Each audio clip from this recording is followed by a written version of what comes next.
जय श्री कृष्ण दोस्तों। मैं संदीप बघेल आप सभी का मेरे YouTube channel maths by Sandeep में हार्दिक स्वागत करता हूं। आज हम आपको लाभ एवं हानि पर आधारित एक कॉन्सेप्ट बताएंगे। ये कॉन्सेप्ट आपका एसएससी सीजीएल वाले एग्जाम में आया है। ये क्वेश्चन है इसी कॉन्सेप्ट का। तो क्वेश्चन क्या है आपका, अंकित मूल्य लाभ और हानि पर आधारित है जी। कुछ सवाल क्या है आपका, एक विक्रेता किसी वस्तु को उसके अंकित मूल्य पर 25% की छूट देकर 20% का लाभ प्राप्त करता है। एक कोई विक्रेता है, वो किसी वस्तु को उसके अंकित मूल्य पर 25% की तो छूट दे रहा है। डिस्काउंट कितना दे रहा है? 25%।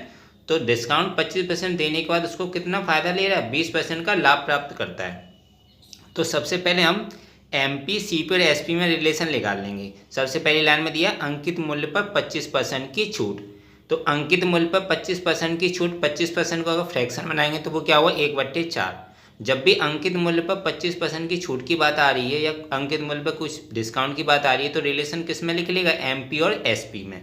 तो 25% की छूट है, मतलब अगर 4 रुपये कोई वस्तु है उस पर 25% कितना हुआ? 4 का 25% 1। तो 4 रुपये की कोई वस्तु है उस पर 25% का डिस्काउंट होता है, 1 रुपये काट के वो कितने में बिक रही है? 3 रुपये में। तो एम पी हो गया 4 रुपये और एस पी हो गया 3 रुपये। तो एम पी और एस पी में रेशन कितना आ गया? 4 और 3 का।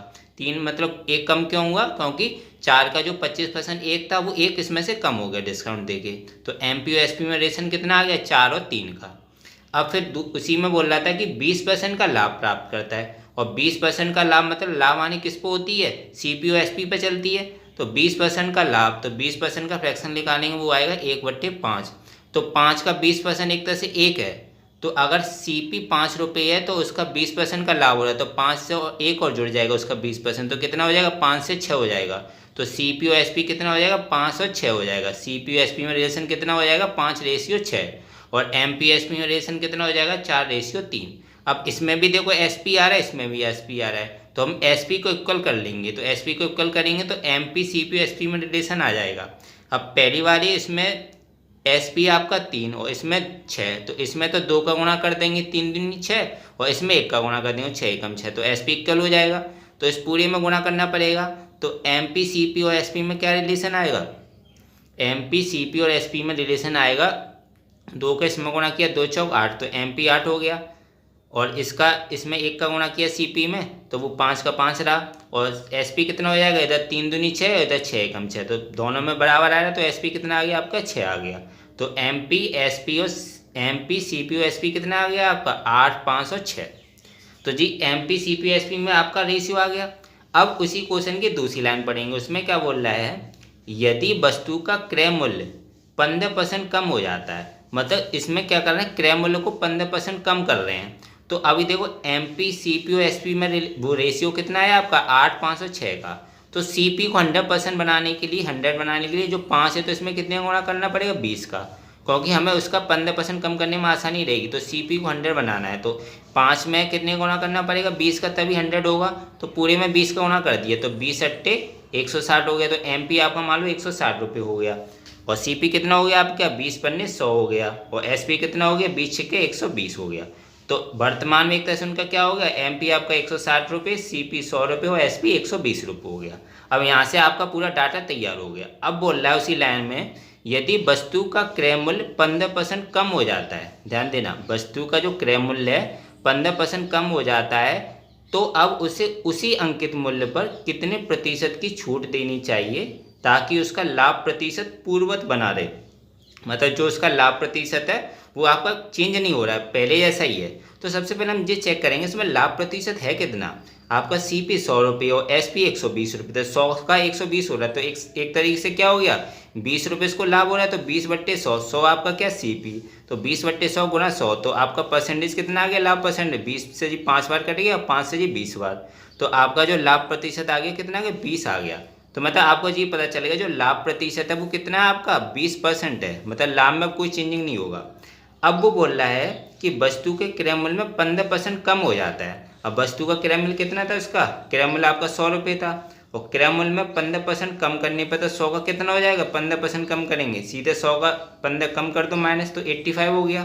तो अब आपका सी पी 85 है, और वो बोल रहा है कि लाभ प्रतिशत पूर्ववत बना रहे, और लाभ प्रतिशत कितना था? 20%। तो अब हम ये चेक करेंगे, जब सी पी 85 है तो लाभ प्रतिशत 20% करने पर एसपी कितना होगा? तो 85 के 120% निकालेंगे तो 85 गुना 120/100 जी 5 से 70 बार कट गया, ये 5 से 20 बार कटेगा, 20 से ये 6 बार कटेगा, तो 70 छिक्के 102। तो आपका एसपी कितना है? 102 है, क्योंकि लाभ प्रतिशत में कोई चेंजिंग नहीं है। तो अगर सीपी 85 हो जाएगा तो एसपी 102 रखना पड़ेगा, तभी इसका 85 का कितना 20% 120% होगा ना जो, तभी वो 102 लिख लेगा।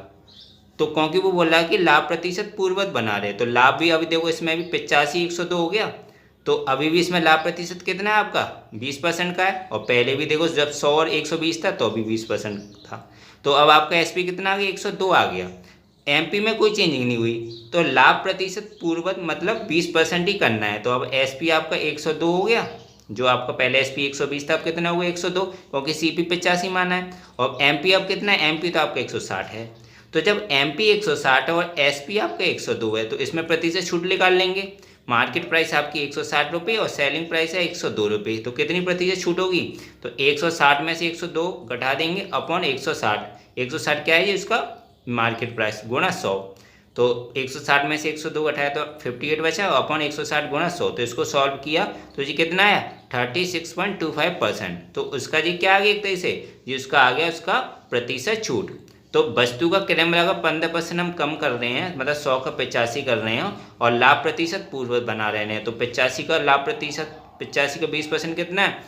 85 का 120% आया 102, तो एमपी वो एसपी आपका 102 ही रहा। तो लाभ प्रतिशत हम वही पूर्ववत बना रहे हैं, मतलब 85 के 120% ही कर रहे हैं। तो पूछ कह रहा था उसकी अंकित मूल्य पर कितनी प्रतिशत की छूट देनी चाहिए। तो जब आपका एसपी 102 हो गया और एमपी 160 था तो उसका प्रतिशत छूट निकाल लिया, वो कितना है 36.25। तो काफ़ी इजी क्वेश्चन था, बस इसमें क्या था सबसे पहली लाइन में आपको डाटा तैयार करके एमपी सीपी और एसपी में रेशियो निकाल लिया, वो आया आपका 8 5 और 6 का। और चूँकि वो क्रय मूल्य पर कुछ चेंजिंग कर रहा है तो हमने जो 5 था इसका सीपी इसको 100 बना लिया, तो 20 का पूरे में गुणा कर दिया, वो हो गए 160 100 120।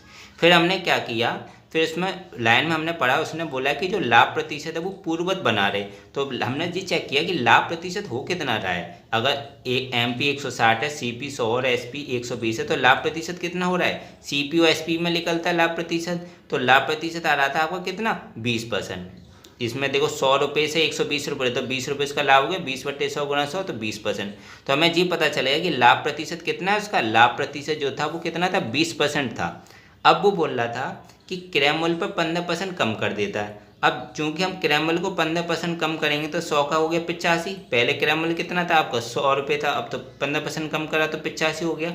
लेकिन जब 85 हमने किया और वो बोला लाभ प्रतिशत पूर्ववत बना रहे, तो 85 अगर क्रय मूल्य मानेंगे तो एसपी ऐसा कितना माने कि वो 20% लाभ प्रतिशत रहे। तो हमने क्या किया 85 का 120% निकाल लिया, तो वो कितना है 102। तो जब हमने जो सीपी 85 माना तो अब आपका वो क्या हो जाएगा एसपी हो जाएगा 102।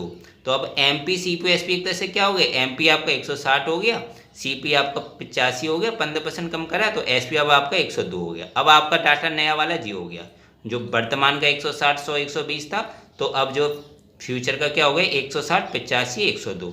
तो एमपी अब आपका 160 हो गया और एसपी आपका कितना हो गया 102।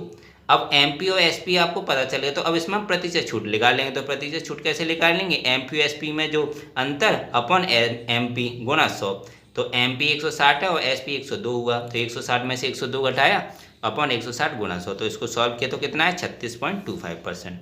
तो प्रतिशत छूट कितनी होगी उसकी 36.25%। तो काफ़ी इजी क्वेश्चन था जी, आपका एसएससी सीजीएल वाले एग्जाम में आया है। तो दोस्तों आशा करता हूँ आपको ये वीडियो अच्छा लगा होगा। अगर वीडियो अच्छा लगा है तो लाइक करना बिल्कुल मत भूलें, शेयर करें ज़्यादा से ज़्यादा फ्रेंड्स फैमिली मेम्बर्स के साथ। और अभी तक अगर आप चैनल को नहीं सब्सक्राइब किए हों तो चैनल को ज़रूर सब्सक्राइब करें, बेल आइकन को दबा के ऑल नोटिफिकेशन में रखिएगा। इससे क्या होगा कि जब भी मैं वीडियो डालूंगा आपको वीडियो का नोटिफिकेशन मिल जाया करेगा और आप उस वीडियो को देख लिया करेंगे। मिलता हूँ नेक्स्ट वीडियो में दोस्तों, थैंक यू सो मच।